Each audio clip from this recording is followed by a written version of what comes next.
Olá pessoal, estamos mais uma vez ao vivo, depois de uma longa temporada aí off. Estamos voltando com essa live sobre escolas low cost, né? E você vai aprender hoje com uma pessoa muito especial, que é o Felipe Carota. Vamos lá, você que está chegando aí, deixa eu ver, John, Thiago, Esther, lá de Mato Grosso do Sul. Esther, querida, que prazer ter você aqui.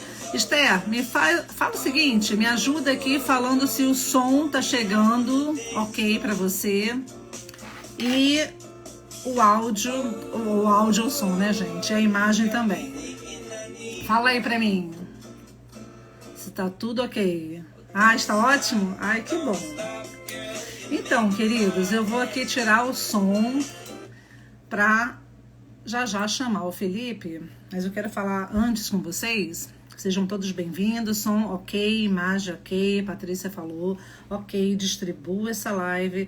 Você não precisa sair dessa live, pode só clicar nesse aviãozinho aí e ficar por aqui. Essa live foi uma resposta, acho que de oração de muitos, né? E da interação que nós temos, né, nos bastidores, no direct, nos stories. A gente está sempre conversando, converso com muitos de vocês e tem sido uma demanda constante no WhatsApp também, inclusive até com a irmã da Esther aqui, né, a possibilidade de fazer uma escola na aldeia, gente, numa aldeia indígena, que coisa fantástica, né? Eu sou apaixonada por educação, quem me conhece sabe, né, o quanto eu gosto, é um assunto que eu gosto. E o Felipe Carota, que eu já confundi várias vezes o nome do Felipe, já chamei de Felipe Pontes, de Felipe Sabino, não, é o Felipe Carota que vai estar aqui com a gente hoje. Ele é já um querido amigo, porque a gente já conversou, já trocamos tantas ideias, né? Já conversamos, cada aula do Felipe, cada áudio foi uma aula que ele mandou para mim. Eu vou falar aqui quem é ele, tá? E já vou convidá-lo para entrar. Acho que ele já deve estar por aqui. Bom, o Felipe, gente, ele é mestre em educação, pós-graduado em educação empreendedora e ensino religioso. Aí vai começar a interagir aqui. Bacharel e licenciado em História, Geografia e Pedagogia. Meu Deus, a pessoa estuda muito, né? Tem experiência como professor universitário, educação básica e produção de materiais didáticos. Coordenador pedagógico da Alicerces do Ensino, Conectados na Verdade, membro da gestão do conhecimento da AECEP. Isso é só um resumo, tá, do currículo dele. Ele vai entrar aqui já, eu vou chamá-lo. Amém. Deus nos abençoe, Felipe. Vamos lá. Eu vou te chamar agora. Oh my gosh. 1 minute, please. Vamos lá. Fazer live, eu já não sei nem mais em qual botão eu toco. Eu já mandei o convite. Vamos lá. Vamos bater esse Olá, Diaba, me escuta bem? Olá, eu tô te escutando um pouco baixo. Fala de novo. Melhorou? Vou chegar mais perto. Melhorou? Melhorou. Deixa eu aumentar aqui o meu volume. Pode ser. Não, Porque aqui eu tô bem pertinho do celular. era o meu volume. Desculpa. Tá Meu pronto. volume, vou chegar aqui para trás. Tá ótimo. Felipe, deixa eu te dar as boas-vindas de novo. É um grande prazer ter você aqui. A gente já trocou, eu estava falando com o pessoal antes de você entrar, e nós já trocamos tantos áudios, gente, e eu vou reouvir. Não existe, né? Reouvir não existe. Mas vou ouvir novamente, muitas vezes, esse áudio, porque são aulas, tá? São aulas que o Felipe dá, e dá até um curso, é um podcast que ele ensina, tá? Ele tem grande experiência nesse papo aqui que a gente vai bater com vocês. Seja bem-vindo, querido. Obrigado, é um Gravou? prazer estar aqui. Eu vi que você já fez uma introdução, né? Já fez uma apresentação sobre mim. É importante salientar que eu já estou dentro de sala de aula desde que eu nasci. porque minha mãe é professora, então eu lembro de ter passado a minha infância dentro de escola. Isso influenciou muito a minha decisão de atuar na educação. E hoje eu entendo muito mais do que apenas um desejo ou do que a minha profissão, mas eu entendo como a minha vocação e o meu privilégio de atuar e de preparar não apenas o futuro, mas nós, quando trabalhamos com educação, preparamos o presente. E isso é uma das coisas que mudou muito a minha perspectiva. E neste presente, nós temos a oportunidade de vivenciar o dia que Deus nos fez, né? Então, nesse dia que Deus nos fez, compartilhar perante uma sala de aula aquilo que Deus é para mim e aquilo que Deus pode ser na vida dos meus alunos é literalmente um privilégio. Então, eu espero que nessa live a gente possa compartilhar um pouco da minha experiência, das minhas vivências, dos meus estudos e espero também compartilhar, conforme vocês apresentem aqui algumas dúvidas no chat, perguntas que vocês tenham curiosidade. Então, caso vocês tenham aí uma demanda na sua cidade, no seu município, na sua comunidade de família homeschooler, ou na sua igreja, né? Surgiu uma dúvida ali que a Gaba me mandou, será que eu posso montar uma escola na minha igreja? A gente vai conversar um pouquinho disso daqui a pouco. Olha, gente, e não são poucos recursos não, tá? Tem um banquete de recursos, né, Felipe? A gente fica muito limitado, muito restrito. Ou é isso, ou é aquilo. Não, tem um Uhum. banquete. Tem muitas possibilidades, muitos recursos disponíveis. É lógico que a gente não vai conseguir dar conta de tudo numa live, né? Mas Exato. só para vocês terem ciência, antes de começar, quando eu iniciei a conversar com o Felipe, ele me deu ele é uma máquina de temas, tá, gente? Então, Felipe, ele me deu uma lista tão grande aqui, ó. Eu até trouxe aqui anotado. A importância da educação cristã na formação do caráter das crianças, como fundar e sustentar uma escola cristã, passos práticos, a relação entre educação cristã e transformação da sociedade, planejamento financeiro para a sustentabilidade das escolas cristãs. Gente, é muito tema. Então, com certeza, eu vou guardar esses temas, Felipe. Eu tive uma ideia aqui, um insight. Vou guardar esses temas. A gente volta na semana do professor, 15 de outubro, faz uma série de lives com os temas assim mais importantes aqui dessa lista e conversa mais profundamente, porque são temas muito, muito bons. Eu queria, antes de fazer essa primeira pergunta para você, né, de iniciar aqui a nossa conversa, explicar um pouquinho para as pessoas que estão nos vendo, porque aqui é um canal que a gente fala muito de educação, de liberdade educacional, de homeschooling, e às vezes as pessoas ficam assim confusas. Ué, por que a Gaba está falando de abrir escola? Qual é a relação, né, gente? Então deixa eu só contextualizar para vocês um pouquinho desse nosso papo, é que eu, na verdade, eu não sou militante de uma modalidade de ensino. Eu sou militante assim, pela liberdade educacional, né? Dos pais terem o direito de escolher a modalidade em que eles querem educar os seus filhos, seja na escola, eu acredito que todos os pais são educadores, seja na escola, seja no homeschooling, seja na escola, na cooperativa, na escola comunitária, e aqui a gente vai ver vários formatos, né, de escolas. O importante é, como eu sempre falo, a frase que eu sempre falo aqui para vocês, que não se deve dar apenas uma escolha, mas deve dar também a liberdade para escolher. Né? Esse é o nosso lema aqui no Sinduc, é liberdade educacional. E muitos pais têm me procurado que querem abrir uma escola, uma microescola, uma escola low cost, né, de baixo custo. Qual é esse conceito? Ele vai explicar lá para frente. Por isso, eu trouxe o Felipe, ele foi indicado pelo queridíssimo André Lima, que vocês já conhecem, como uma referência no assunto. Eu tenho certeza que ele vai trazer, edificar muito a nossa vida aqui hoje. Então, Felipe, eu queria começar, tendo explicado isso, eu queria começar falando com você sobre o seguinte. Quando a gente pensa em escola, a gente sempre pensa, mas ocorre a terceirização. né? A família terceiriza os filhos para uma instituição e a educação deve ser dada em casa. Então, como que você vê, qual é a forma que você vê que a família pode, de fato, ter essa relação? Como esses atores podem cooperar com a instituição escola? Família, escola, Estado. É importante, e você destaca isso na sua fala quando você apresenta que você, Gaba, é uma defensora da liberdade educacional, seja ela em qualquer esfera.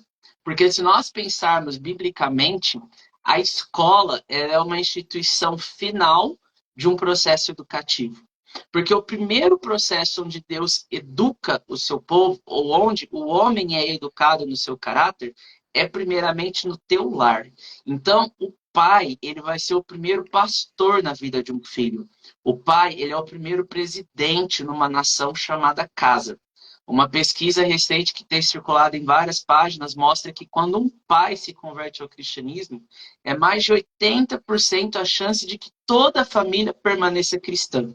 Né? Então, existe uma grande responsabilidade dentro do lar, sobretudo ali na figura paterna. Então, Deus delegou, né, os filhos como herança do Senhor para que nós pudéssemos cuidar, instruir, né, corrigir o temperamento, formar o caráter.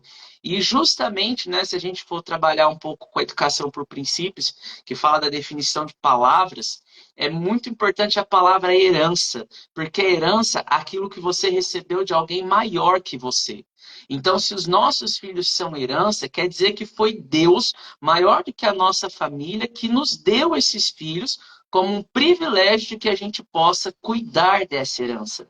E a herança que não é cuidada, a herança que não é administrada, ela não é transmitida à próxima geração. E a gente tem a história lá do filho pródigo, né, que pede a parte da sua herança e sai da família do seu pai. Então é dentro da nossa casa que a educação acontece.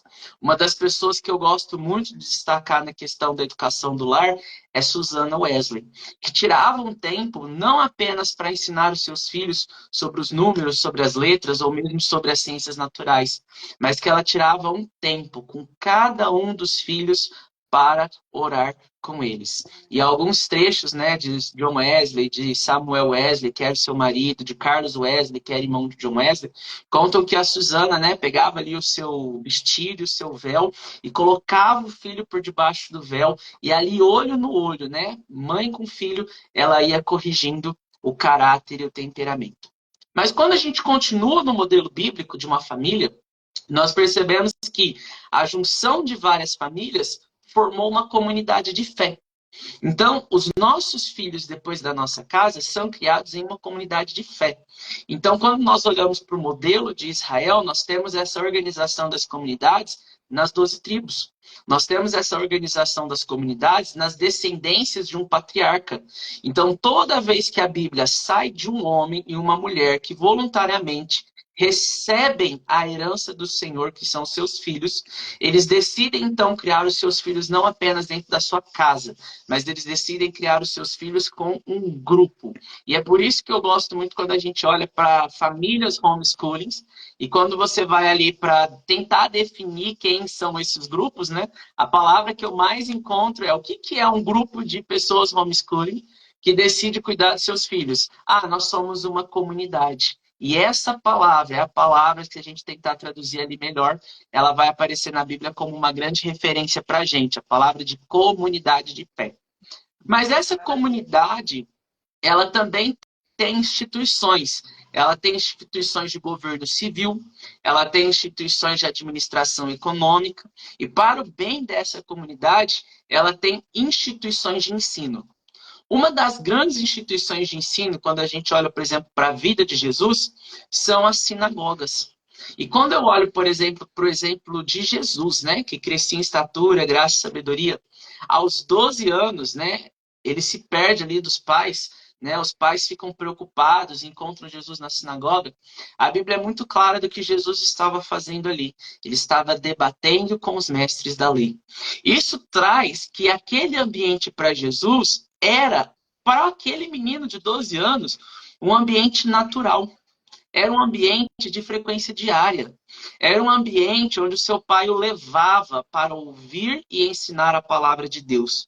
Quando Jesus chegava ali numa sinagoga com seu pai e aprendia as tradições do seu povo, ele ouvia aquela mesma palavra que o Senhor disse no passado: ouve, Israel, eu sou o Senhor teu Deus. E para Jesus isso devia ser muito óbvio, né? Porque ele estava ouvindo a voz do seu próprio pai.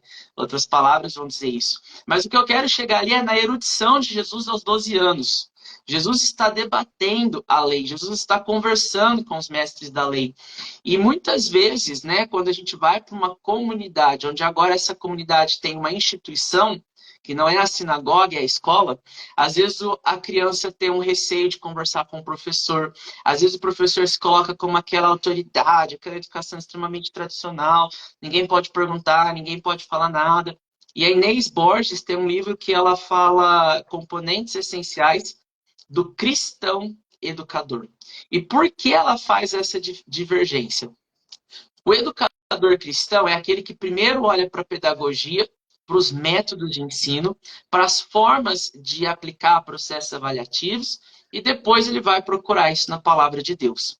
Mas o cristão educador, ele olha para a Bíblia, para o que é essencial, para o que é um princípio, e a partir desse princípio, da forma como ele vai ensinar esse princípio, da forma que ele quer que aquela criança desenvolva caráter e competência. Então ele vai procurar nas ferramentas, nas metodologias, uma forma de educar o seu filho. Então o educador, ele é antes de tudo um cristão. E nessa sociedade que nós vivemos, a igreja ela deve ser um farol para a educação. Então, mesmo que você eduque na família, mesmo que você eduque em uma comunidade, seja uma comunidade homeschooling, uma igreja, né, um centro de ensino religioso, uma educação contraturno, seja numa instituição como a escola, a igreja é que tem que ser um farol. Uma igreja bíblica, uma igreja cristã, ela anuncia à sociedade, ela anuncia ao governo, ela anuncia um modelo de lei e um modelo de educação. Então, quando o Estado tenta colocar lá assim, porque agora todas as crianças nas escolas vão ter que aprender sobre ideologia de gênero, ou vão ter que aprender sobre transgenerismo, ou vão ter que aprender sobre a Agenda 2030, é a igreja que deve dizer, olha, calma, não é você, Estado, não é você, lei, que vai ensinar isso. Existem determinados conteúdos, existem determinadas competências que não foram dadas a você. E você, pai, né, que quer formar uma escola com famílias homeschooling, ou você, professor que já atua em uma escola, você que é diretor de uma escola, você precisa ter clara qual é a competência que Deus delegou à escola. Então, a escola ela surge no final desse processo educativo, né? A gente poderia comparar ali com Samuel e as escolas de profetas, e eu gosto muito da palavra profeta, porque a palavra profeta é aquele que profetiza, e o professor é aquele que professa. Então, todo dia, quando o professor pisa numa sala de aula, ele professa aquilo que ele acredita. O professor faz uma profissão de fé na sua linguagem em sala de aula. Então, a cada momento que o professor abre a boca diante de uma comunidade, diante dos alunos, diante dos pais, ele está dizendo sobre aquilo que ele tem dentro do seu coração. Então, o professor, ele é um profeta. E como Samuel fez escolas de profeta em Israel, nós como professores e vocês como pais têm uma responsabilidade de profetizar o que vai ser a próxima geração. Então, nós temos que ser, de fato, Gaba, esse farol, né, que ilumina, que orienta, né, como Paulo fala ali para Timóteo, que corrige o temperamento, para que o aluno seja bom em toda boa obra. Maravilha. Vocês viram, né, gente? Professor Felipe. Quantos anos de magistério, Felipe? Hoje eu tenho 12 anos em sala de aula. 12 anos em sala de aula. E professor gosta de falar, né? Vamos começar. Eu estou tentando me cortar aqui para dar tempo de falar outras coisas. É isso aí, Felipe. Adorei te ouvir. Estou aqui brincando. Tava lembrando de uma experiência que eu tive com uma mãe educadora, que eu falei de terceirização de filhos, né? As pessoas Uhum. associam muito escola a isso, a terceirização de filhos. E, na verdade, você pode terceirizar filhos, seja na escola, seja no homeschool também, né? Eu tenho uma mãe que conversa muito comigo, a gente está sempre se aconselhando, ela ainda tem filhos pequenos, a minha filha já finalizou o homeschool, e ela tem 2 filhos no homeschool, pequenos, uma filha que era do homeschool e retornou para a escola, e está saindo muito bem, está fazendo ensino médio na escola, e os 2 filhos que fazem homeschool, cada um faz um método diferente. Então, um método é cristão e o outro método é uma comunidade que não é cristã, que são comunidades alternativas, né, misturadas. E ela sentiu, conversando comigo, a gente trocando experiências, ela viu nitidamente que, de fato, embora a metodologia traga virtudes, traga princípios, mas quando não aponta para Cristo, é uma metodologia oca, né? A Uhum. diferença da educação está em apontar, em tornar Cristo conhecido, e conhecer a Deus e torná-lo conhecido. Então, esse é o diferencial da educação. Não importa qual é a Uhum. modalidade, qual é a metodologia que você usa no seu homeschool, se você foca somente... Isso acontece muito no meio homeschool, tá, Felipe? Não é a sua realidade, é mais a minha realidade. Então, a gente vê muitas pessoas dedicadas a ensinar sobre virtudes, mas focadas só em tornar uma pessoa boa, não nada que aponte para a salvação, para a redenção, mas em educar, tornar um filho educado, né? Socialmente educado. E a gente sabe que isso é uma metodologia que não se sustenta. A curto prazo, sim, vai parecer que você está conseguindo ter um bom êxito, né? Mas a longo prazo você vê que não se sustenta, não tem fundamento, né, para se manter. Agora, continuando o nosso papo aqui, muitas das perguntas que nos chegaram sobre essa relação de tipos de escola. Que tipos de escola qual é o leque que você sugere, seja cooperativas, escolas comunitárias, escolas experimentais?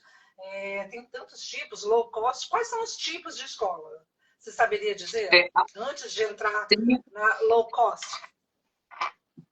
tem um conceito que a gente precisa entender muito, porque quando a gente olha para a história de Israel, tem um momento que Israel foi proibido de ter ferreiro.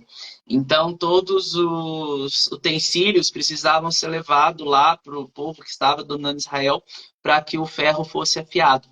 Mas existe um momento ali naquela história, né, no qual não se achava ferreiro em Israel, que quando eles vão e dominam, né, quando Israel avança sobre o acampamento, então Israel fica cheio de espadas, cheio de armas, né, e tudo aquilo que antes pertencia ao povo invasor, agora Deus entrega na mão de Israel. Então, nós temos que entender a realidade do país em que nós estamos, né? Então, Sim. nós precisamos adequar a realidade educacional ao Brasil. O Senhor nos deu essa nação. O Senhor nos colocou nesse país com um propósito. E dentro dessa nação existem alguns caminhos que nós precisamos seguir para usar as ferramentas que às vezes estão na mão daqueles que querem nos dominar, para que nós possamos fazer avançar o reino de Deus. Então, o primeiro ponto que nós temos aqui é a questão da BNCC e da legislação, que é a LDB, especificamente a Lei da Educação.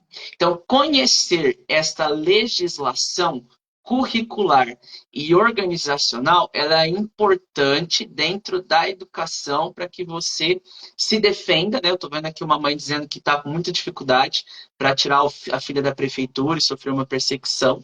Eu tenho acompanhado alguns casos, né, de famílias que estão sendo perseguidas em vários municípios, mas, como você mesmo, né, Gaba, trouxe lá no começo, existe uma série de tratados internacionais, existe uma série de acordos acordos afirmados em nível latino-americano, em nível continente americano, em nível internacional, na ONU, que o Brasil compactuou, ou que o Brasil, inclusive, foi protagonista de algum desses documentos. Isso, signatário no que se refere à liberdade, e sobretudo à liberdade de todos os segmentos. A liberdade de expressão, a liberdade religiosa, inclusive a liberdade educacional. Então, trazer este conceito e estar amparado com essa legislação é você saber usar as armas que às vezes estão na mão daqueles que querem nos conquistar para defender aquilo que o Senhor nos deu. Né? Então, nós precisamos usar esse caminho. E dentro desse caminho, então, eu vou organizar uma escola. Por que eu estou dizendo isso? Existe um conceito hoje muito comum nos Estados Unidos, são as microescolas.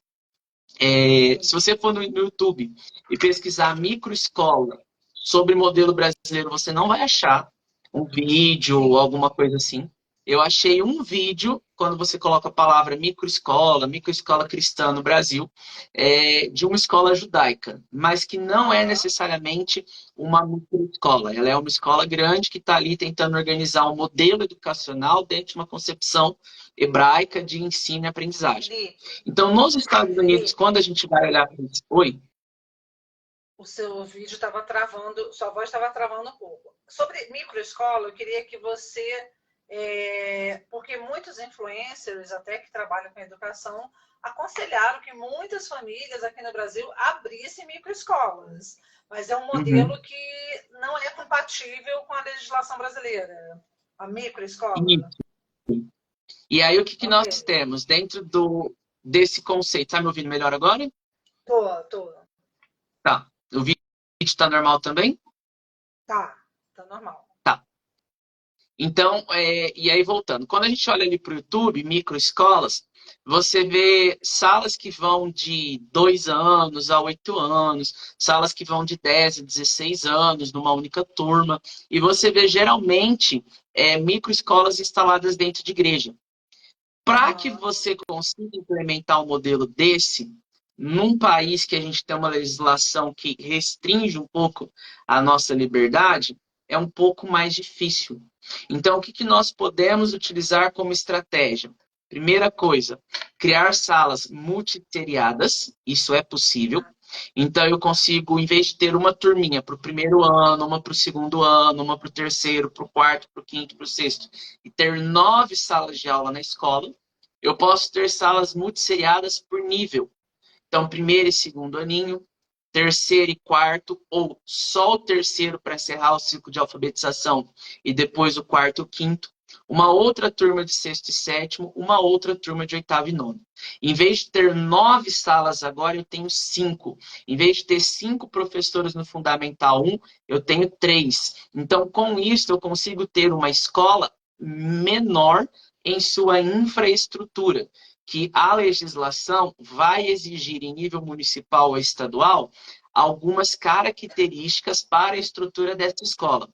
Que características são essas? O essencial, que ela tenha uma quantidade determinada de aluno por metro quadrado, então isso varia entre 1,25 a 2 metros quadrados por aluno dentro da escola. Então, se a minha escola tem 200 metros quadrados, eu consigo atender 100 alunos nesse espaço. Ela vai exigir um certo nível de acessibilidade para um aluno cadeirante que está ali. Aí você fala, eu não tenho nenhum aluno cadeirante, por que eu preciso ter rampa de acesso? Porque amanhã o seu aluno pode sofrer um acidente e se tornar um cadeirante.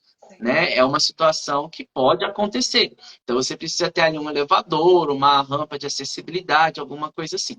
Então, dá para fazer uma escola com baixo custo dentro da minha igreja? É plenamente possível. Existem muitas igrejas criando escolas. Ontem eu atendi pela Alicerce do Ensino, onde eu sou coordenador do material didático, uma igreja no Rio de Janeiro que está utilizando o prédio da igreja para abrir uma escola bilíngue para o ano que vem na região da Barra da Tijuca. E aí eu perguntei para o pastor, quantos membros tem a sua igreja? E ele disse para mim, a minha igreja tem 15 mil membros. Aí eu perguntei, pastor, e quantas salas você tem? Ele falou, nós conseguimos montar até 25 salas. Então isso é uma escola de grande porte, né? É uma escola pronta. O Felipe chegou a falar isso comigo. Tem igrejas que elas são preparadas para serem uma escola. E nem, não sabe, ela já nasce uma escola, né? A nossa Isso. comunidade de homeschool, aqui no Rio de Janeiro, ela projetou para atender as escolas bíblicas, né? As salinhas bíblicas. Uhum. Mas ela, sem perceber, ela montou uma escola. Então, ela cumpre todos os requisitos para ser uma escola. Hoje é uma comunidade homeschooler, mas tem essa possibilidade de se transformar também numa escola. Ela atende a Isso. todos os requisitos. E aí, as adaptações que você precisa fazer num prédio de uma igreja, elas são pequenas. Por exemplo, eu quero atender berçário, crianças a partir de 4 meses, de 6 meses, de um ano. Então, eu vou precisar de uma cuba de inox, vou precisar de um lactário, né? Seja para esquentar o leite materno que a mãe manda ou preparar a fórmula. Eu vou precisar de ter um espaço ali para uma biblioteca, que pode ser o próprio corredor da escola. Isso tudo você Uhum. vai colocar dentro de um projeto arquitetônico, né? Nós temos uma biblioteca que se ocupa dentro da própria escola como um todo. Nós temos uma sala de múltiplo uso, que serve como refeitório, sala de robótica, laboratório de ciências. Então, aqui os alunos fazem as refeições. De um lado da parede eu tenho os kits de robótica, do outro lado eu tenho os kits de ciências. E nós utilizamos esse espaço como múltiplo uso. Então, lá o salão social da sua igreja pode se converter em uma sala de múltiplo uso. O mais importante é que você tenha acesso a essa legislação para organizar esse espaço. E o mais interessante é que, na maioria das vezes, 90% dos casos, a igreja passa com essa estrutura ociosa de segunda a sexta-feira. É Ela até verdade. pode ter um culto de terça e quinta, ela pode ter um processo de célula de mulheres na quarta-feira, ela pode ter a tarde da bênção com as irmãs da terceira idade, ela pode ter o encontro de homens na sexta-feira à noite, mas em todos esses horários, por mais que ela tenha uma visão, nossa, nós vamos ter o encontro da tarde da bênção e a avó vai vir com o neto. Eu vou fazer o encontro de homens sexta-feira à noite, o pai vai vir com o filho. Então eu vou chamar uma professora do Ministério Infantil para estar na classe com as crianças que participarem deste momento. E aí, em vez de ter 25, eu tenho ali uma, duas professoras, né, amparando as famílias para que as famílias participem de uma atividade específica. Mas as outras 22 salas da igreja permaneceram ociosas. Então, Certo. ocupar as nossas igrejas com uma escola é restaurar um princípio que os reformadores tinham, de que ao lado de cada igreja nós tivéssemos uma escola. Se nós olharmos para as universidades medievais, elas surgiram dentro de igrejas. Então, a igreja sempre esteve atrelada ao processo de educação. Fora a estrutura, Gaba, sempre fica aquela questão, né? E como é que eu vou manter o financeiro dessa escola, né? Como é que essa escola vai se sustentar economicamente? Então, o Antes primeiro disso, modelo é a escola antes disso, privada. deixa eu te fazer uma pergunta antes disso. Porque você está falando de Sim, uma escola multisseriada, certo? E eu sim, posso ter a convivência de várias séries numa mesma sala de aula. E isso passa por uma isso. questão, uma avaliação de arquitetura. Como é que Uhum. fica com relação a esses espaços que não tem um espaço destinado para atividade física, por exemplo? Não é obrigatório. Educação. A Ah, única não é obrigatório? obrigatoriedade A única obrigatoriedade que você tem de ter especificamente uma quadra, um espaço de esporte, é no ensino médio.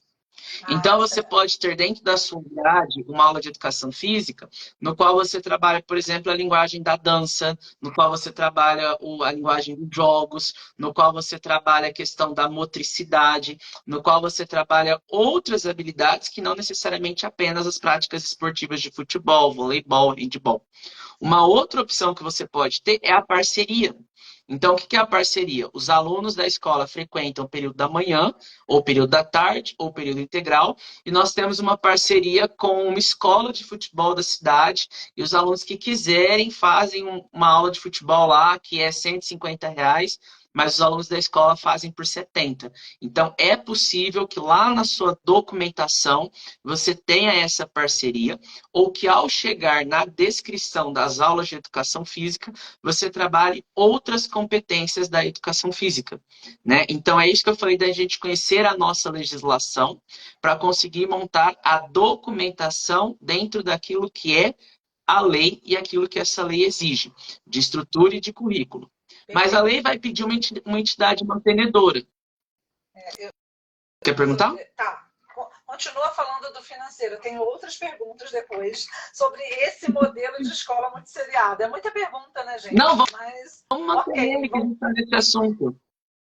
Então deixa eu aproveitar para falar, porque essa escola multisseriada, ela agrada muito aos pais homeschoolers, lógico, porque Sim. temos filhos em idades próximas, variadas, e inclusive na década de 90, as famílias que eu conheci da década de 90 que fizeram homeschoolers com os seus filhos já todos formados no mercado de trabalho, com mestrado, doutorado, todos fizeram nesse modelo multisseriado. Né? E abriram escolas CNPJ nesse modelo multisseriado. O que eu queria saber é... Ai, meu Deus, agora eu esqueci. Eu estava com uma pergunta aqui. Eu vou explicar mais ou menos assim a organização. Uma turma multisseriada, por nível, ela vai ser organizada conforme o projeto político-pedagógico dessa escola. Então, ela pode ter, por exemplo, como eu disse, primeiro e segundo ano, terceiro e quarto e só o quinto sozinho. Ou ela pode ter primeiro e segundo ano junto, terceiro ano sozinho, quarto e quinto junto. E aí ela precisa se atentar a essa questão do espaço físico. Quantos alunos eu posso ter na sala? Eu não posso ter mais do que o que a legislação exige. Então, a legislação diz que eu não posso ter, em turmas de primeiro a quinto ano, mais do que 25 alunos para uma professora.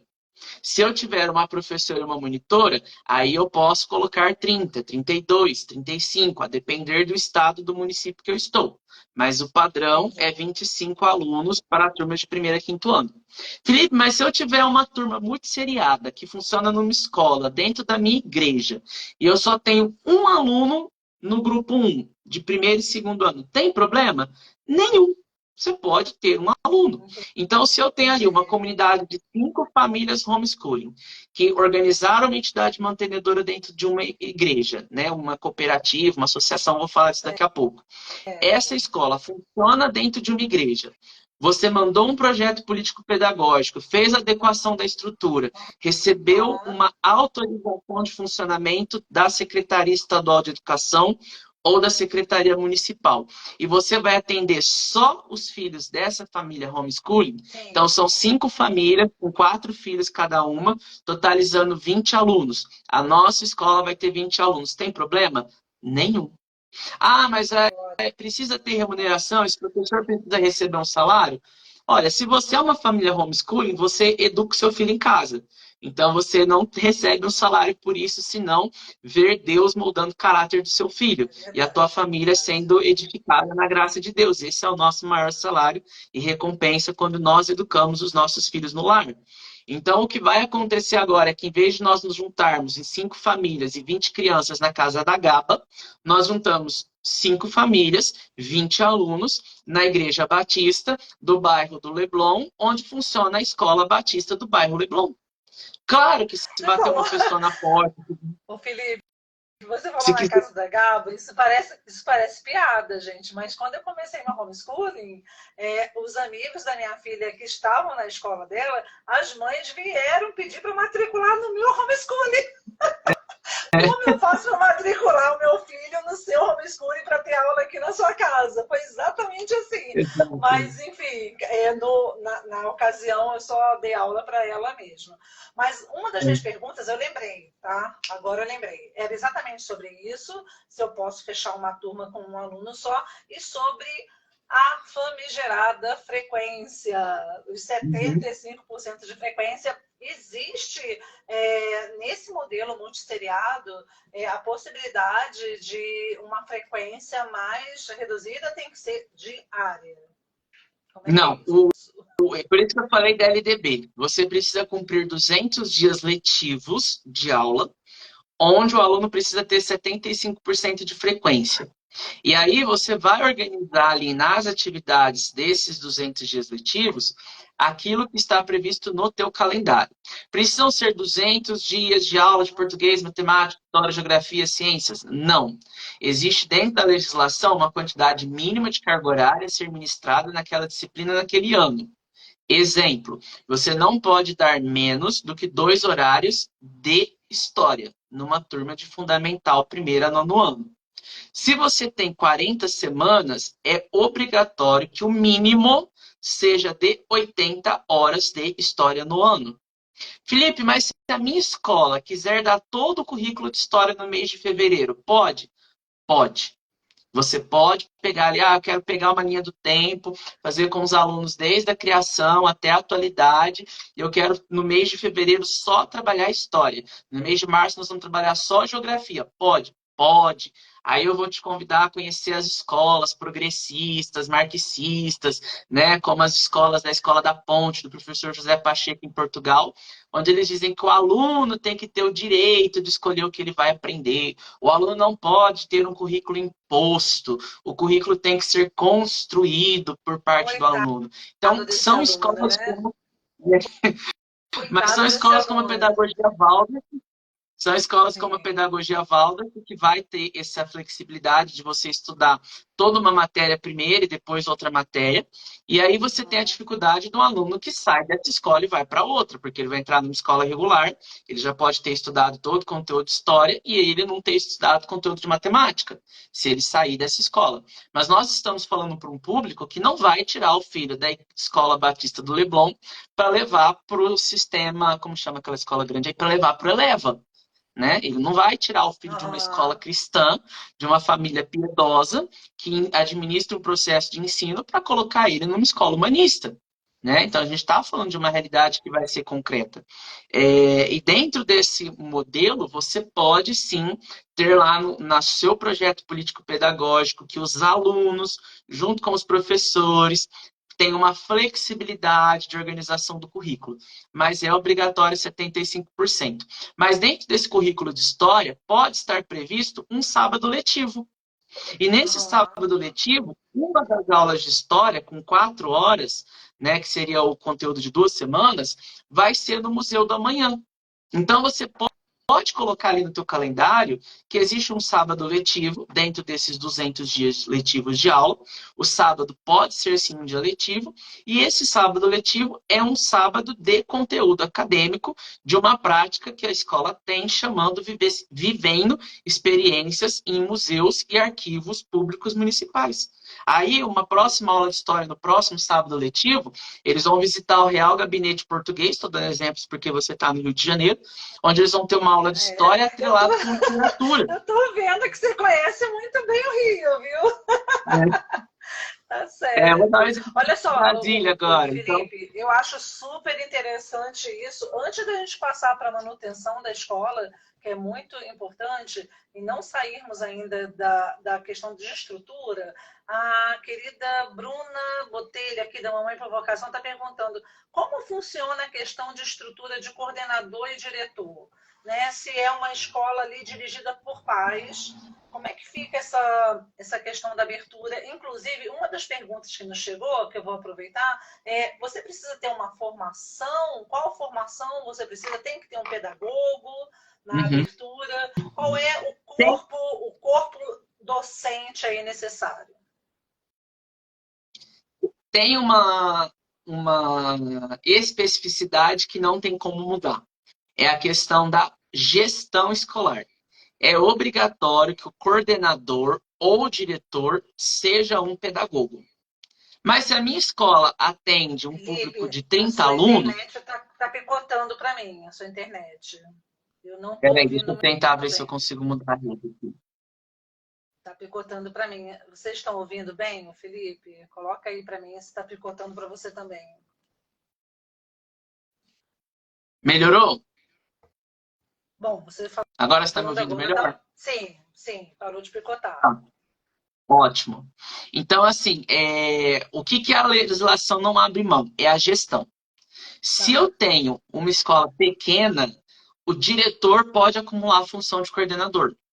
Né? Ah, Então, você tá. não precisaria ter 2 pedagogos para fazer esse grupo de gestão. Para você pedir a autorização de funcionamento, você precisa de uma pasta onde você apresenta o teu quadro de docentes. Então você precisa indicar que a Maria vai ser professora de literatura, o João vai ser professor de história, o Pedro vai ser professor de geografia. Mas, Felipe, eu não tenho professor de geografia aqui em Pindamonhangaba, onde nós estamos montando uma escola pequena dentro da igreja metodista. Mas o meu irmão é professor de geografia e mora em Brasília. Eu posso usar o diploma do meu irmão para pedir autorização de credenciamento? Posso.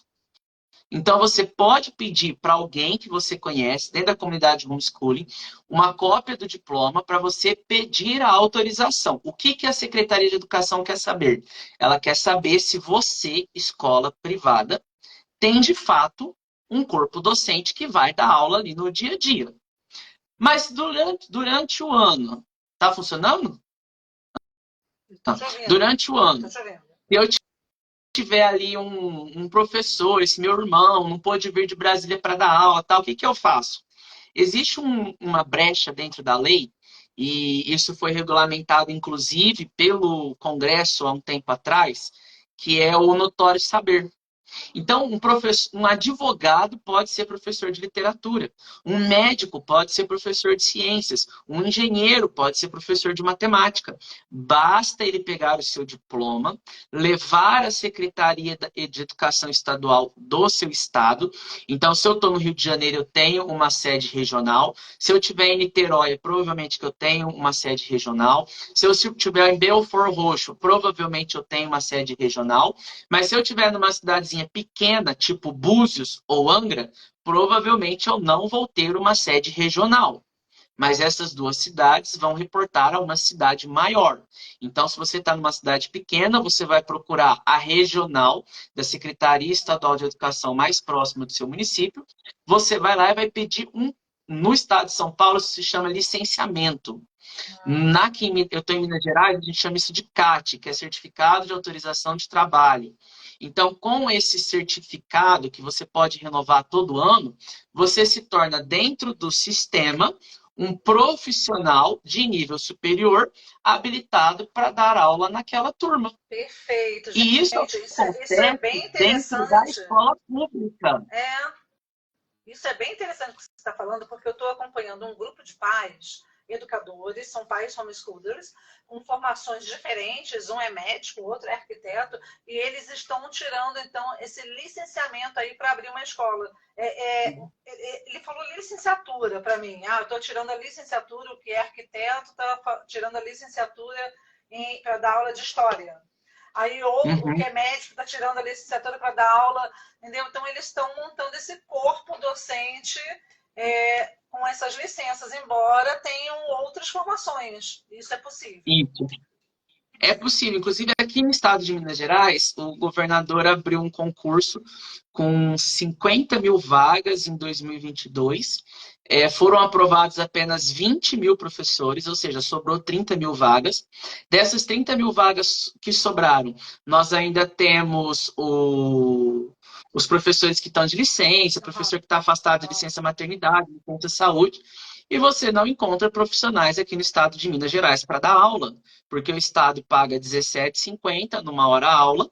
Mas você está numa cidade pequena, igual Veríssimo, que tem 5 mil habitantes, e eu tiver uma carga horária de 30 aulas, eu vou ganhar um bom salário para o município. Mas uma cidade como Uberaba, com 350 mil habitantes, ou uma cidade como Belo Horizonte, esse valor é ridículo. Então, o governo abre primeiro a chamada, professores licenciados nas disciplinas. Abre a segunda chamada, professores licenciados em qualquer área, porque o governo precisa colocar um professor dentro de sala de aula. E aí eu posso pegar, não abrir o professor. Então não tem um professor de matemática para dar aula de história, não tem um professor de biologia para dar aula de física. Aí o governo abre a terceira opção, que é qualquer profissional com nível superior.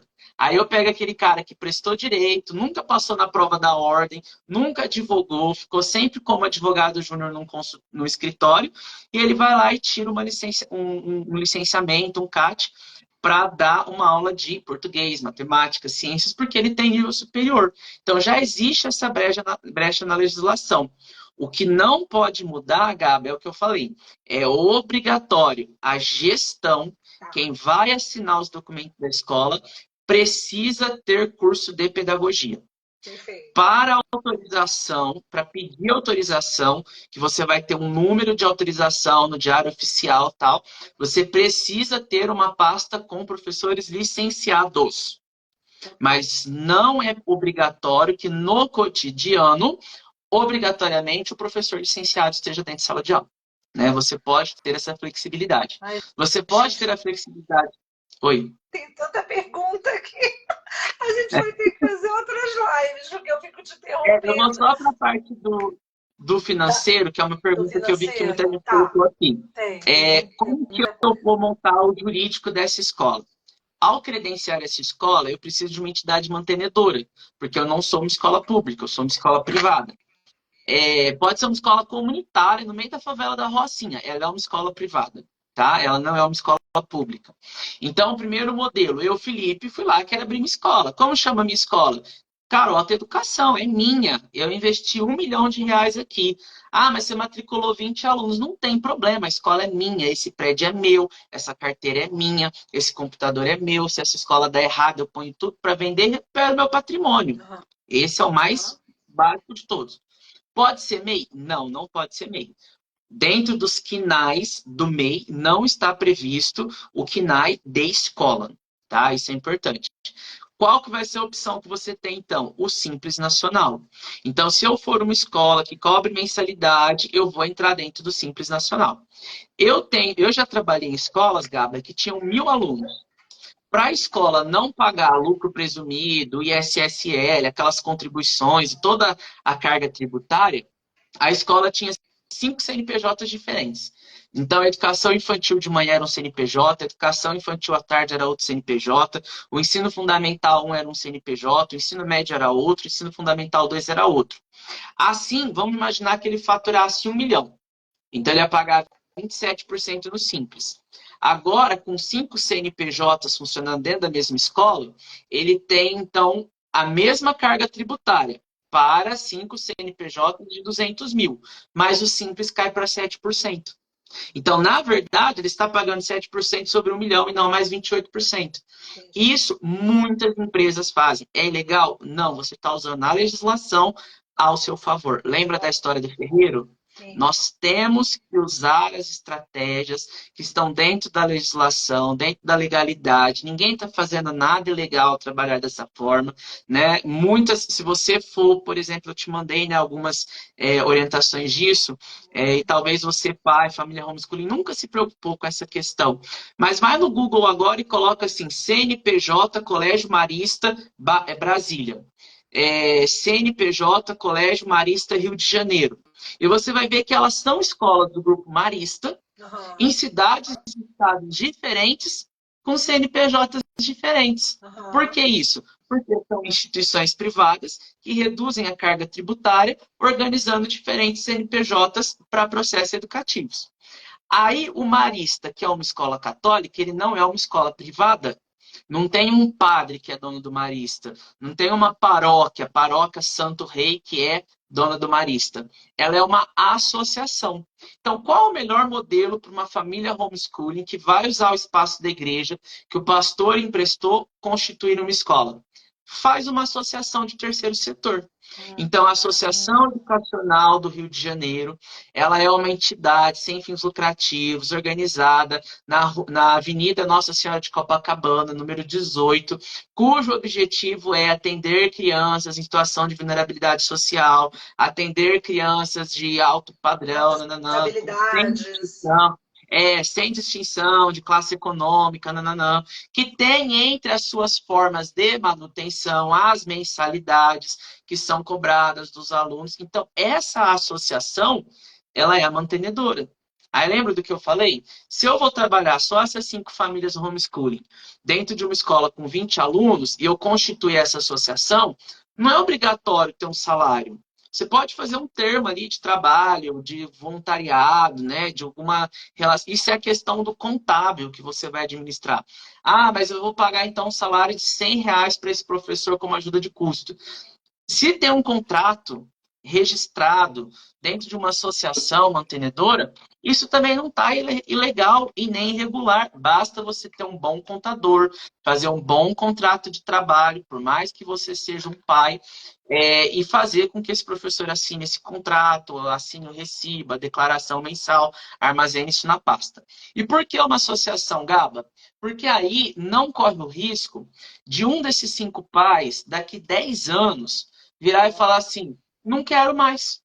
Não quero mais ser parte dessa escola, né? Me desentendi com vocês estão seguindo uma outra linha pedagógica, vocês estão agora, vocês estão querendo instalar uma pedagogia woke dentro do colégio, né? Vocês se desviaram do propósito. Se essa é uma empresa privada com 5 sócios, ela racha a empresa.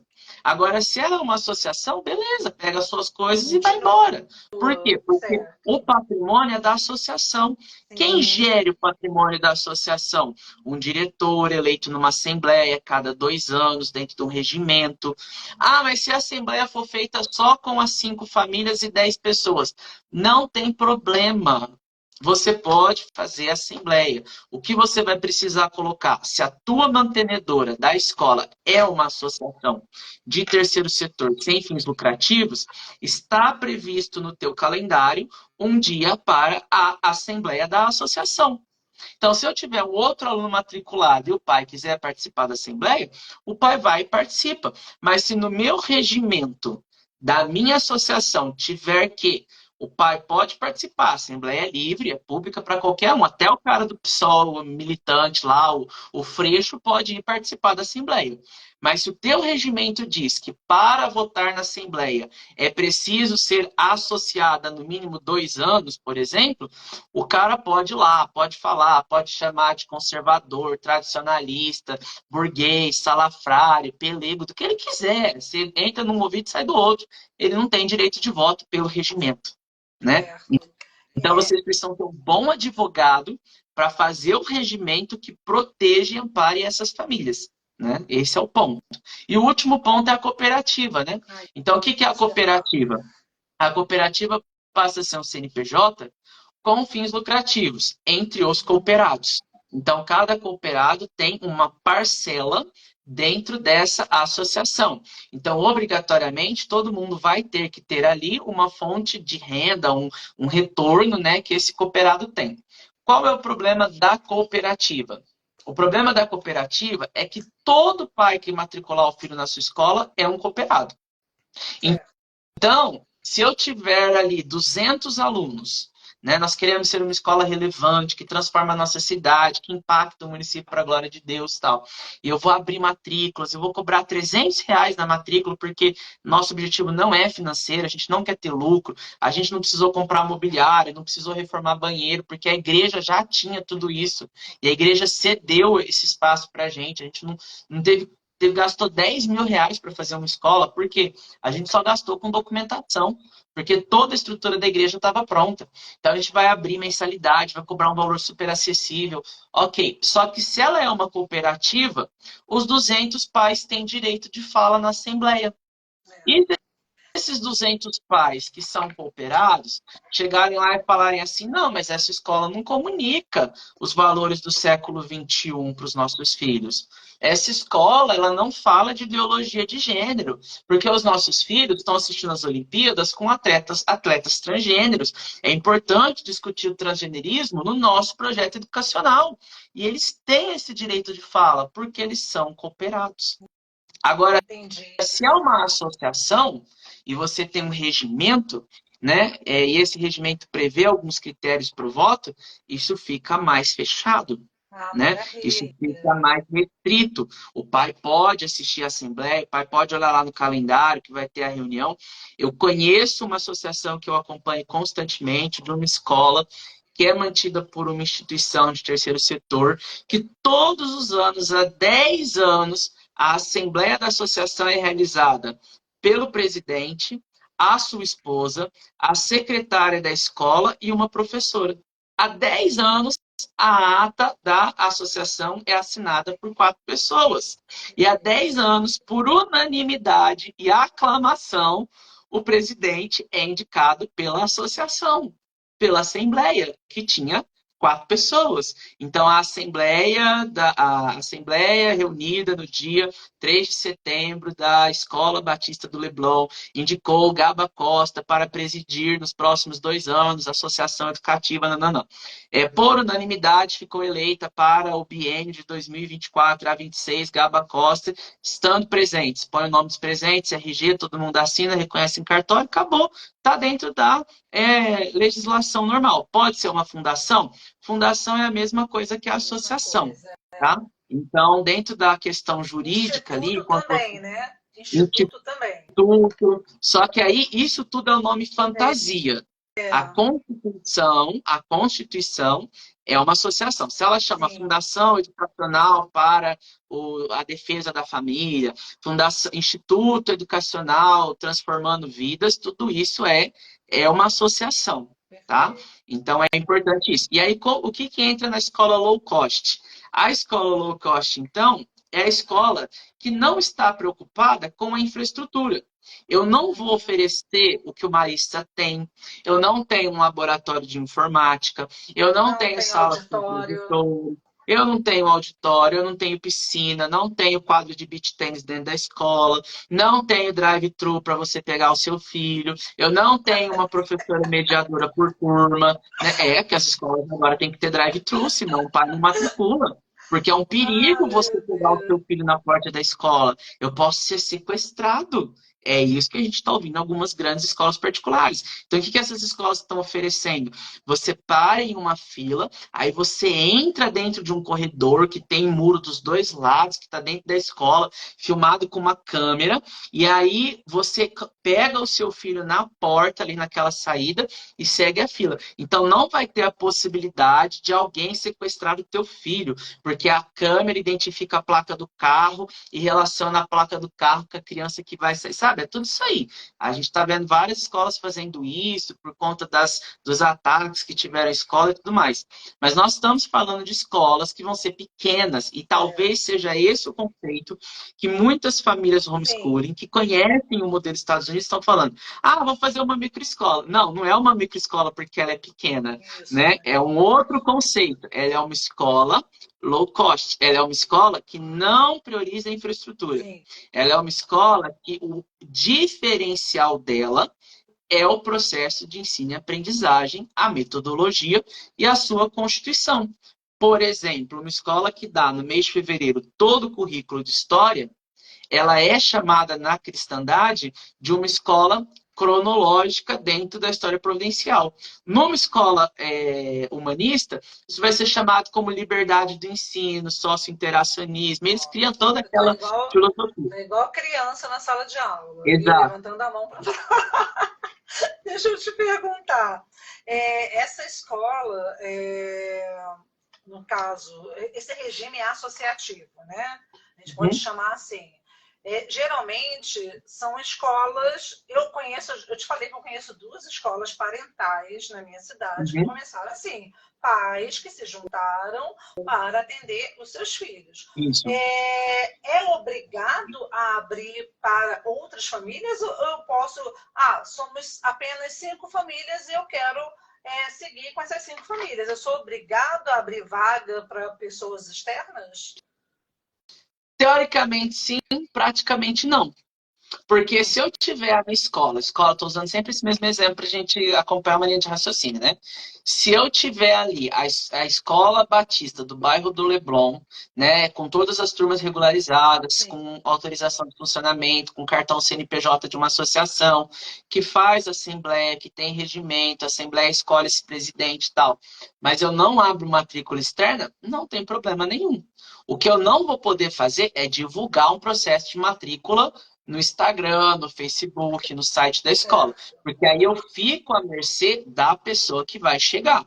Então, se chegar lá uma família formada por uma relação homoafetiva de 2 pais, 2 mães, que gostaram da escola, que tem vaga e querem matricular, você é obrigado a matricular. Né? Agora, se você não divulgou, se aquela escola está regularizada, e de novo, a gente está usando as armas, as técnicas de preparar o ferro, de forjar o ferro, daqueles que querem nos dominar, mas para proteger o nosso povo. Então, todos os anos você faz a matrícula só daquela família ou de pessoas que foram indicadas, não tem problema. Ah, mas a escola tem só tem um aluno. A supervisora veio aqui e falou: ah, mas como que vocês não abrem matrícula? Aí você dá aquela, você fala assim: a senhora acredita? Parece que os pais não querem, né, educar os seus filhos numa perspectiva baseada em princípios, né? A gente também está muito assustado com isso. A senhora tem alguma sugestão? Aí a supervisora vai falar: ah, vocês podem fazer isso, tá? Aí você fala: nossa, muito obrigado, dona Maria, porque, nossa, a senhora é uma supervisora que tem acompanhado a nossa escola. Sem a senhora aqui, a gente ficaria tão perdido. Ela vai embora, você assina a ata de visita e continua funcionando do jeito que a escola sempre funcionou, né? Você não vai ter a sua escola cassada, você não vai ter o seu certificado de autorização da Secretaria de Ensino revogado, porque você sempre teve um aluno só em cada turma, né? Mas o que vai acontecer? Dentro desse modelo, o teu filho está dentro de uma série, dentro de uma escola, ele tem um boletim, a escola emite uma declaração, ele pode andar de ônibus, caso a cidade tenha passe livre para estudante, ele pode pagar meia no cinema ou em algum curso porque ele tem uma declaração educacional. Se o conselho tutelar bater na família homeschooling, ele está regularmente matriculado dentro de uma sala de aula. Então, todas aquelas acusações que têm acontecido com as nossas comunidades, elas cessam.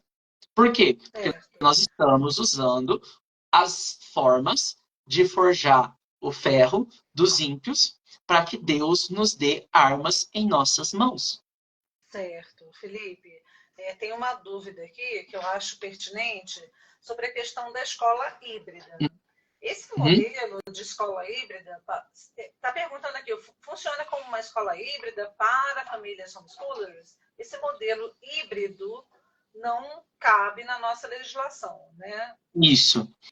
É aí que eu falei. Dentro do modelo que a gente está acostumado no currículo americano, nas escolas dos Estados Unidos. Gente, os Estados Unidos têm a Estátua da Liberdade. Né? Eles são conhecidos como a terra. Isso está mudando um pouco, né? Com a cultura woke, com o progressismo, enfim. Mas, historicamente, a nação americana foi conhecida pela liberdade. Então, lá existe uma flexibilidade de organização curricular, lá existe um Common Core, que não o Common Core, que é o currículo comum, ele é um conjunto de competências, ele não é um conjunto de conteúdos como o nosso aqui no Brasil. Né? Quando eu pego o livro da doutora Inês, publicado pela ESEP, do Paul Geri, sobre currículo, eu fico chocado com a diferença do currículo nos Estados Unidos para o nosso. Né? E o quanto que o nosso currículo pela BNCC é pobre. Mas eu posso ter um currículo pela erudição. Eu vou contar um exemplo sobre erudição. Eu conheço uma escola que os alunos escutam música clássica enquanto eles fazem atividade. Pode ser de matemática, história, ciências. Então, cada semana, a professora apresentava lá, essa semana nós vamos aprender sobre Beethoven. E aí falam onde o Beethoven nasceu, como que o Beethoven virou um músico, os desafios que ele enfrentou e tal. E durante aquela semana, os alunos escutam a nona sinfonia, a terceira sinfonia, uma composição do Beethoven. Segunda, terça, quarta, quinta e sexta, eles escutam aquela mesma música. A ideia é a contemplação da música dentro de quem aquele compositor é. Aí na outra semana é Bach, depois é Vivaldi, depois voltam no Beethoven com outra música, né? E assim sucessivamente. Aí a menina chegou no consultório da dentista com a mãe entregou a carteirinha do plano, o documento da menina, tal, a família sentou e aí tava tocando aquela música, né? Ambiente, de consultório, de loja, tudo. Aí a menina vira pra mãe e fala assim, ó, mais ou menos assim, né? Olha, mamãe, é a nona sinfonia de Beethoven. A secretária ficou chocada e virou para a mãe e falou assim, como assim? Né? Aí ela falou, não, porque na escola dela eles estudam música clássica desde os 2 anos de idade. Então ela já ouviu essa música várias vezes enquanto ela fazia atividade. Então eu quero ensinar latim, alemão, grego, hebraico. Eu quero fazer um programa de literatura, de música. Eu quero atrelar o currículo de história com literatura, de matemática com ciências. Tudo isso é possível dentro da grade curricular. O que você não pode deixar de fazer é cumprir isso dentro da BNCC. Então, o que você vai fazer ali? Você vai colocar o teu currículo, e aí você vai buscar lá na BNCC uma habilidade que se aplique e vai colocar ali dentro do currículo. No modelo híbrido, eu não conheço hoje, dentro do Brasil, uma legislação educacional que eu tenha estudado, ou uma escola que esteja regularmente matriculada no modelo híbrido. Não Existe uma existe. discussão no Congresso, existe uma discussão na Comissão de Educação, existe alguns estudos para isso, mas eu já te contei, né? Deus mudou muito minha vida. Mas em 2009, gente, eu sempre falo isso, eu fui para Cuba nos 50 anos da Revolução, tá? Pago pelo partido. Eu já militei. Apaga essa parte da história do Felipe. Não, mas isso é importante porque É eu já importante. militei do outro lado e eu sei os discursos que eles usam. Então, por exemplo, Sim. As quando a esquerda, narrativas. quando a esquerda vem e diz assim, não podemos ter um ensino híbrido no Brasil, o que eles estão alegando?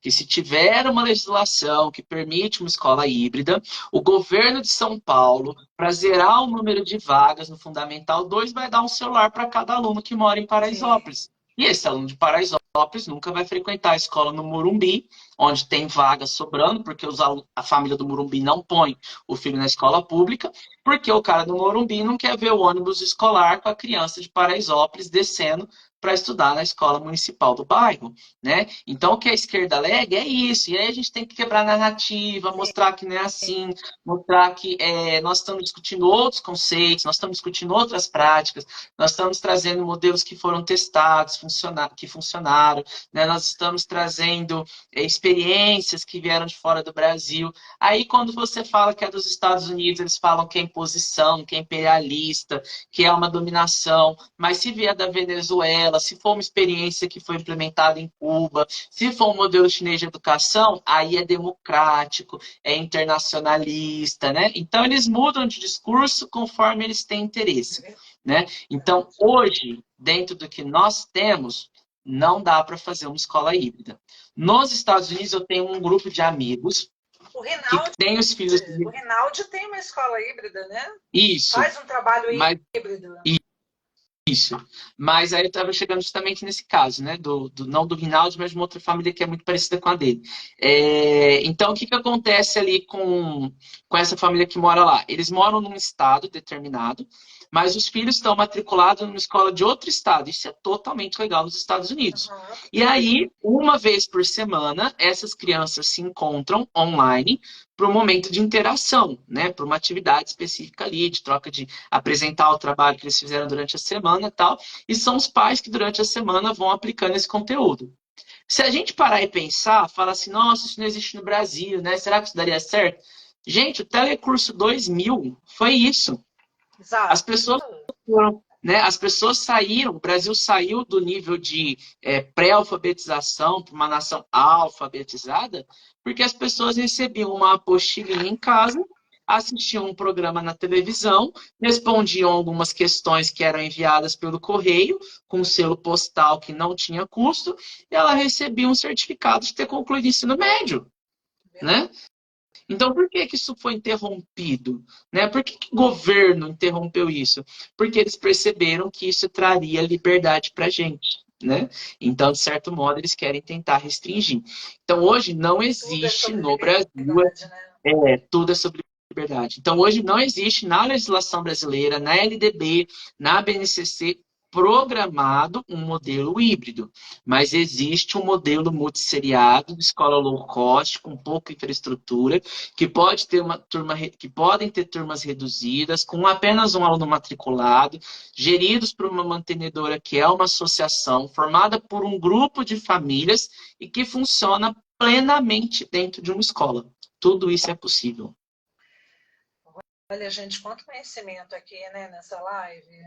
Eu pedi para o Felipe, já vou dar um spoiler aqui, porque ele tem muito conhecimento e isso não é nem um terço, tá, gente, do conhecimento que o Felipe está compartilhando nessa live. Eu pedi que ele dê uma masterclass para a gente, Isso aí. entregando detalhadamente ali o ouro, né, porque ele trouxe ouro aqui nessa live. Agora, Felipe, então, recapitulando um pouquinho do que o modelo ideal é o regime associativo, nesse contexto que a gente está falando, escola multisseriada, pode pode ser, pode ter outras profissões e tirar a licenciatura, né? No caso, não precisa ser formado em História, formado em Geografia, pode ser profissionais que seja compatível, né, a licenciatura, como um médico é compatível com Biologia, um arquiteto pode tirar a licenciatura de História. E também tem outra coisa. Nessa classe multisseriada, me perguntaram aqui se pode ser um professor. Não precisa ser um professor para cada disciplina, como um tutor. É o que vai acontecer ali. Vamos imaginar que a minha escola usa um sistema de ensino. Então, nós usamos material da Alicerces, ou nós usamos material da Polied, sei lá, um sistema de ensino regular. E dentro desse sistema de ensino, então, eu tenho material do primeiro ano e do segundo ano. Aí eu tenho o João e o Lucas. O João entrou no que seria o primeiro ano. Mas o Lucas já está naquela turma desde o ano passado. Então, o João e o Lucas vão estudar juntos o currículo do segundo ano. E quando chegar no próximo ano, 2025, o Lucas vai para o próximo grupo fazer o terceiro ano. O Joãozinho que ficou vai fazer o currículo do primeiro ano com o Pedro que chegou. Tá. Então, o Pedro e o Lucas vão fazer agora o currículo do primeiro ano. Por que eu falei desse modelo? Primeiro e segundo ano tem temas que são muito parecidos na BNCC.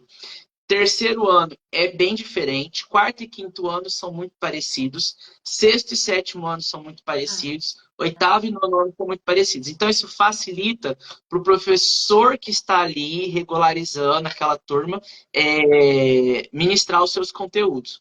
Mas no sistema onde a escola vai lançar nota, essa escola precisa alimentar um portal lá do governo de São Paulo, do governo do Rio de Janeiro, do governo do Distrito Federal, o nome desses alunos, se esse aluno está frequentando, qual é a nota desse aluno e tal. Então, você vai ter uma turminha lá, nível 1, vamos por exemplo, a gente chama de turma azul. A turma azul é primeiro e segundo ano. Mas no sistema, o João está matriculado no primeiro ano, o Lucas está matriculado no segundo ano. A professora, o pai, né, que dá aula lá, ele lança a nota de um filho no primeiro ano, do outro filho no segundo ano. Isso dentro do sistema. Por quê? O que o sistema vai dizer? Ele vai dizer que se o seu filho evadir, se o seu filho mudar de cidade, se o seu filho for para outra escola, ele precisa entrar numa série ideal, né? Ele precisa entrar, teoricamente, ali de onde ele parou. Igreja, eu vou compartilhar isso na Masterclass, mas já vou dar um spoiler aqui do porquê você não deveria envolver a sua igreja como instituição mantenedora. Pode.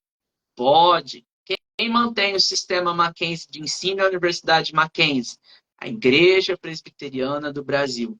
Quem mantém o sistema quem mantém a educação metodista? A Igreja Metodista. Quem mantém a educação adventista? A Igreja Adventista.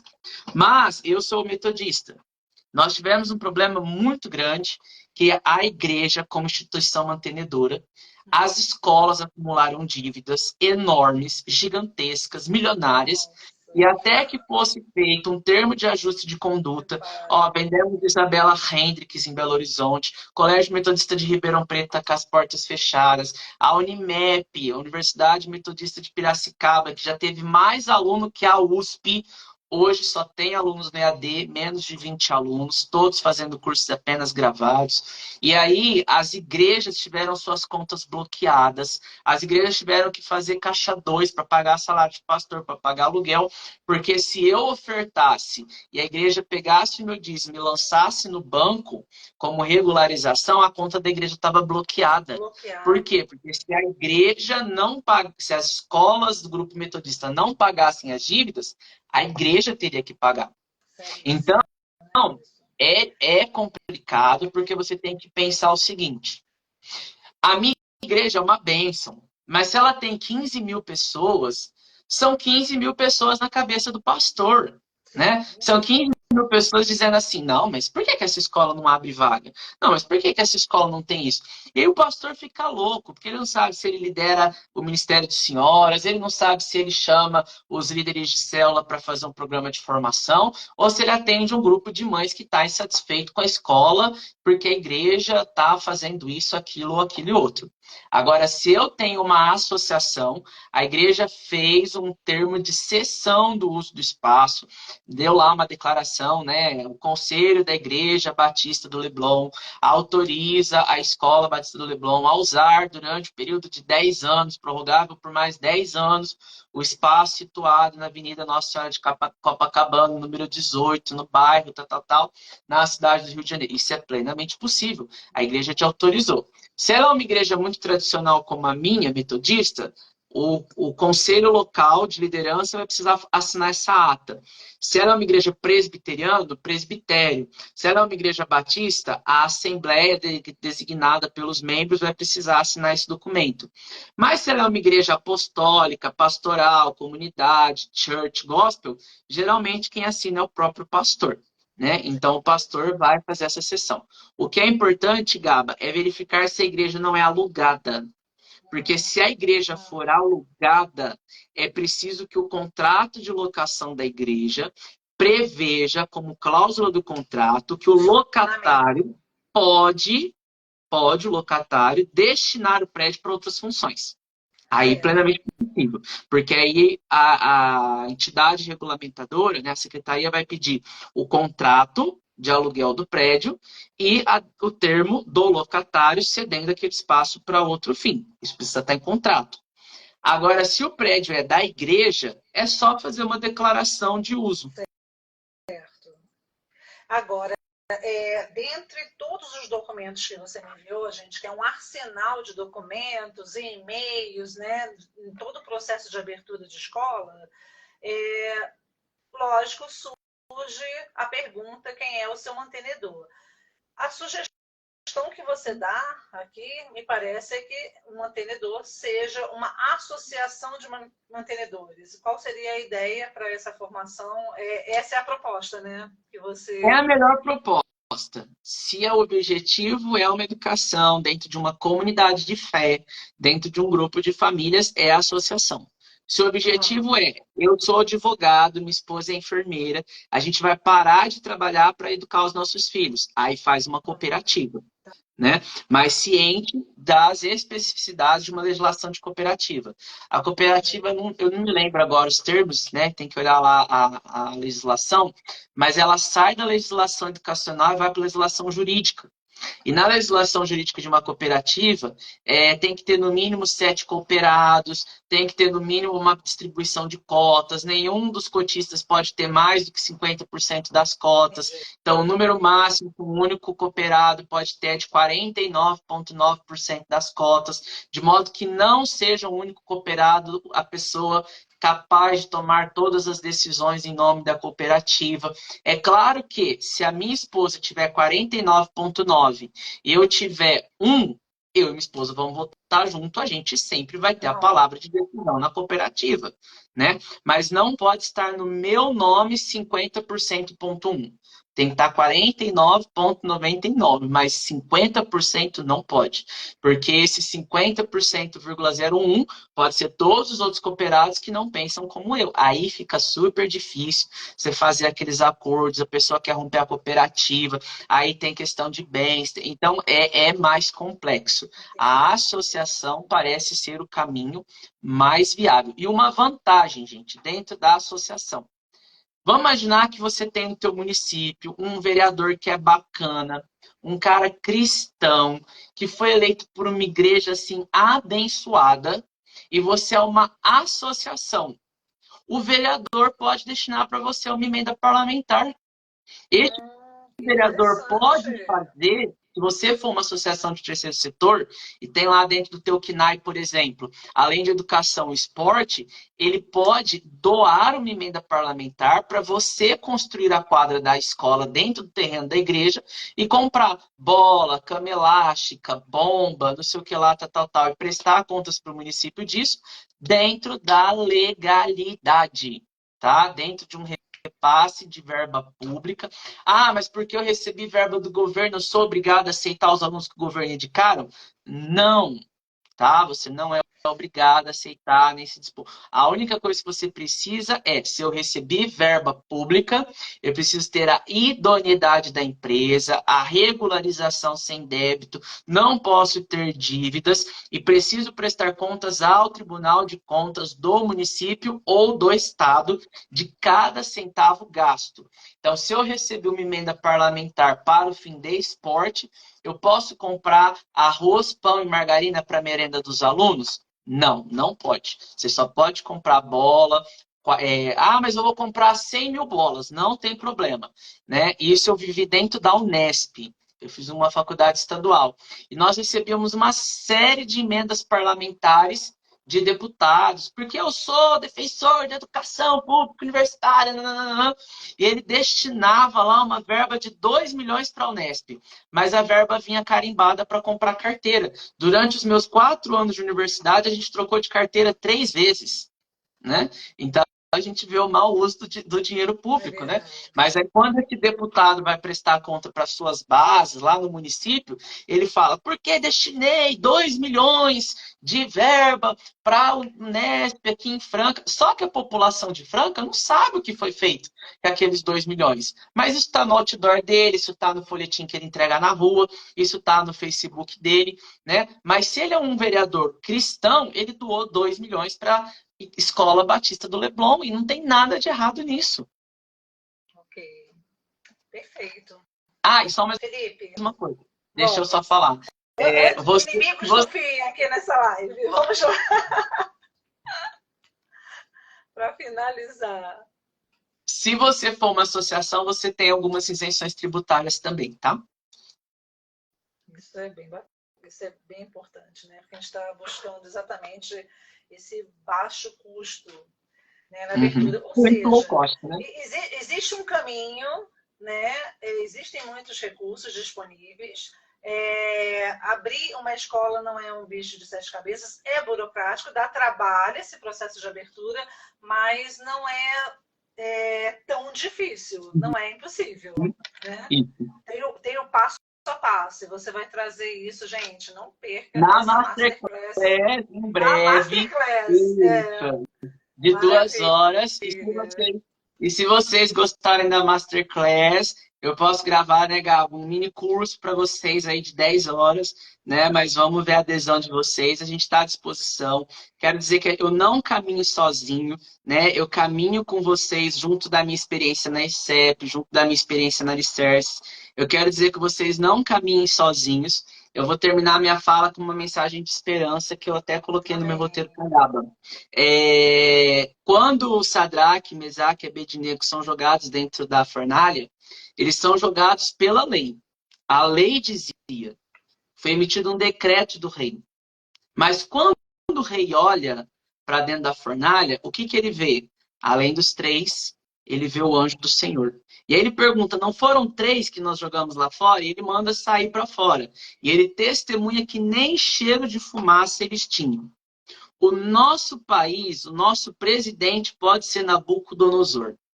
As nossas leis podem nos conduzir à fornalha, mas o anjo do Senhor está ao nosso lado.